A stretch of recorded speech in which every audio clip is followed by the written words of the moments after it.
So when you get excited about your testimony, bring people along. This might help some of you, okay? John himself was not the light. You're not the Savior. Can I just help you with that? Like, we're not the Savior. You're not the way, the truth, and the life. You're the one, you're the servant, you're the humble person that points people to the way, the truth, and the life. Yeah. You're not it. You're not the Savior. You're not called to save your city. Jesus is the one that saves the city. You just point people to Jesus, and you just watch their lives get changed. I don't know how to reach someone that's been involved in a homicide situation. I don't know how to reach someone that, that's just stepped out of prison. I don't know. But I know how to point them to Jesus through my testimony, through my story. So anyway, let's keep reading. This is good. So it was a witness to tell everyone about the light, who is the true light. I want you to circle that, underline or highlight or whatever you've got going there. He is the true light, who gives light to everyone, was coming into the world. They didn't recognize him. They rejected him. I'm moving through this a bit faster now. And then it talks about Jesus giving them the right to become the children of God. The Word became human. And so verse 16, from his abundance we all have received one gracious blessing after another. Or in the New King James it says grace after grace after grace after grace. And then it says, for the law was given through Moses, but God's unfailing love and faithfulness came through Jesus Christ. Or grace and truth came through Jesus Christ. I want you to title this message, The Stand for Truth. And so we talked about there the true light. In John chapter 15, verse 1, I quoted that before. It says that if we are connected to the true vine, and then John's pointing people to the true light.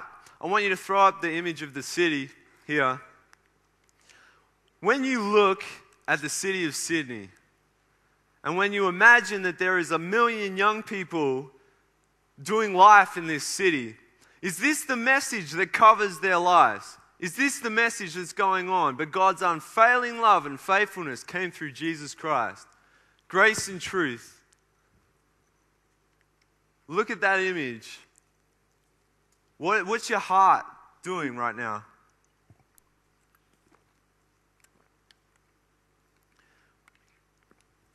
It's all well and good for me to preach to a church and give you a few more key notes on how to be better Christians, but I want to point your eyes out to your city.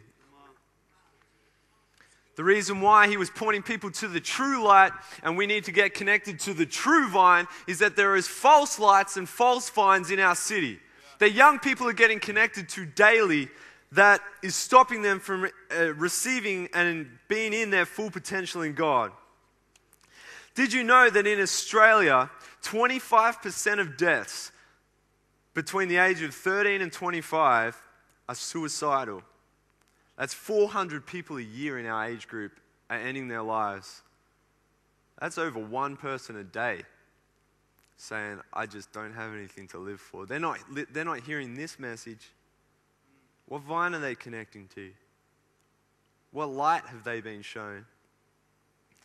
That's about 2,300 people in total, even out of our age group. That's people in total every year. Each year, 7,000 young people receive hospital treatment for intentional self-harm. Over 400,000 between the age of 18 to 24 each year get reported with a mental health problem. Chronic depression affects over 11% of young people between the age of 18 to 24. More people turn to drugs and alcohol, sex outside of marriage. Why do they get connected to these false vines?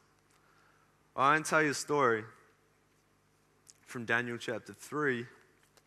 You can turn there if you want. This story is an amazing story about 3 men that were willing to make a stand for truth in their city.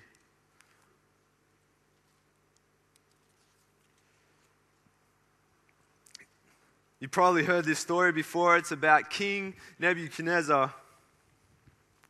King Nebuchadnezzar made a gold statue 90 feet tall and 9 feet wide and set it upon the plain of Dura in the province of Babylon. King Nebuchadnezzar was the power in the city. He was the ruler over the city. And he sets up this statue that's huge in the city. He sets up this massive 90-foot high gold statue. And then King Nebuchadnezzar brings around these officials, governors, advisors, verse 2, treasurers, judges, magistrates, all provincial officials to come to the dedication of the statue. And that he set before them that he'd set up, and then he shouted to them, if you do not bow down when the music's played, if you refuse to obey, you will be immediately thrown into a blazing furnace. And so this is what this says to me, is that in our city, there is huge statues, big monuments, idols that have been put up in front of young people all over our city that the world tells you you need to be connected to, otherwise you are going to have a bummer of a life and you're going to get burnt. If you are in depression and you're feeling hopeless, the false vine that's out there is that why don't you go to a bar and drink? You will feel better, trust me. If you don't, you will feel like you'll be in there and you'll keep getting burnt, you'll keep getting burnt, you'll keep getting burnt. These, like if you don't feel love, you don't know what love feels like. The idol that the city puts up is you need to, just go and give yourself to a guy. Go and give yourself to a guy. He'll love you. He'll respect you, maybe for a night. I don't know after that. Sleep with that guy, sleep with that girl, whatever, if you get connected to love. These are these idols that have been put up. We put up idols all through our own life and we don't even realize it. Do you know that you were made to worship? That was why you were created. Animals weren't made to worship. Animals procreate, they hump things, like dogs hump stuff. I remember when we were traveling, can I tell that story? No. I got the death stare. I'm going to tell it anyway. I'll tell it to this side. So I'm a little away from arm's distance. No. We were traveling to Atlanta and we were staying at someone's house and they had 2 little puppies, and Jess is so puppy clucky. She loves dogs. She wants like little puppies. But anyway, this dog jumps up on the bed. Jess is just lying there in the bed, just looking beautiful. Her hair's all wavy and glistening in the sunlight that's beaming through the window.